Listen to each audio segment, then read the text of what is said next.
These promises strong as a spell.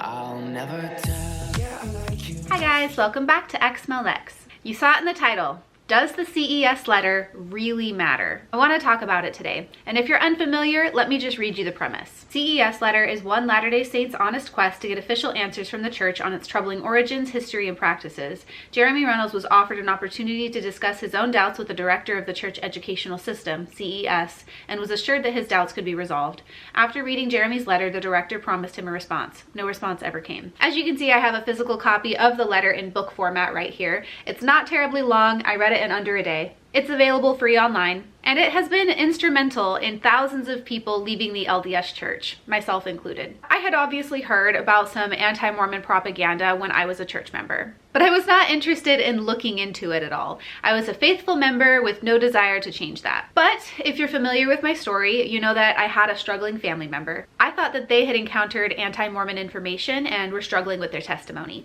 So I, as a Latter-day Saint with an unshakable testimony, decided that I would go head to head with this anti-Mormon crap and prove it all wrong so that I could help this family member with their testimony. So I did a quick Google search, came across the CES letter, read it in less than a day, and my life was forever changed. This story is not all that unusual. It's very similar to story for many other people who leave the Mormon church. So did the CES letter matter for me? Well, yeah, it acted as a catalyst for my journey out of the church, but it wasn't the reason I left the church. Like I said, I read it very quickly, and it's not like I just left the church as soon as I put the book down, or closed the browser since I read it online.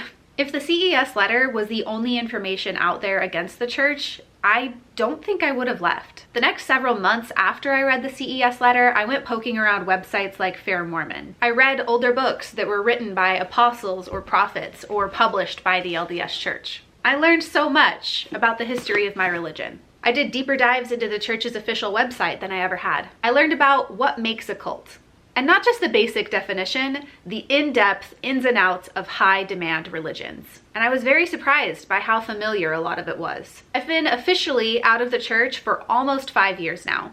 I've been on Mormon Stories, I've done interviews for several well-known media companies, I've been making content about the church and my journey out of it for several years. So I would say I'm somewhat known in the ex-Mormon community. And for me personally, while the CES letter was what started my journey out of the church, what the prophets and apostles themselves have said and done is far more damning. Prophets and apostles who claim to speak for God himself being remarkably inconsistent in their teachings and doctrine.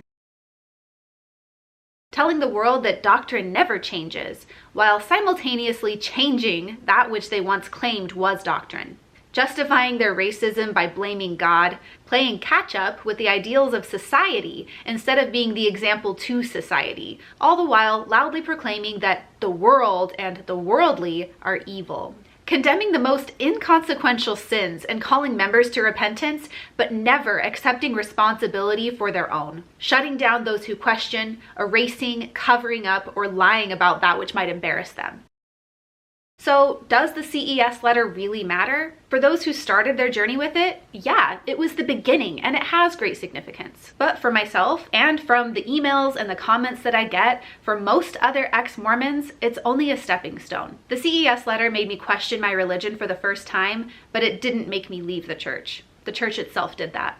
As a final note, I asked on YouTube and Twitter how many people you either converted as a Mormon or helped leave the church as an ex-Mormon. On Twitter, 56% of people helped convert someone, while 61% had helped someone leave. On YouTube, 41% helped convert someone, while 45% had helped someone leave. I personally don't believe in grabbing a Mormon's hand and dragging them away from the church. I advocate more for letting people find their way out when they're ready, and helping them if they ask for it or go looking for it. And judging by the comments I received, a lot of ex-Mormons agree with me. It can be really traumatic to leave the church, and helping somebody leave typically has more to do with being there for them as they research than it does actually deconverting them. Even so, while Mormonism is a proselytizing religion, more people actually help others leave the church than help them join. And it isn't because we've been commanded to do missionary work. I would love to hear your thoughts. How much do you think the CES letter matters? Was it a stepping stone? Did you leave the church because of the CES letter? For curious Mormons, for questioning Mormons, and for faithful Mormons, leave a comment, let us know. Why exactly did you leave the LDS Church? Big thank you to my patrons for supporting the channel. I appreciate all of you so much more than you even know. And extra special thank you to Amy and Doug Davis for supporting at the Demon tier on my Patreon. If you would like to support the channel, there are links to do so in the description below. There are also links to all my other social media if you'd like to follow on more platforms and see more content. Thank you for being here, and I will see you guys in the next one. Bye. Keeping these promises strong as a spell. I'll never tell. Yeah, I like you, that's for sure.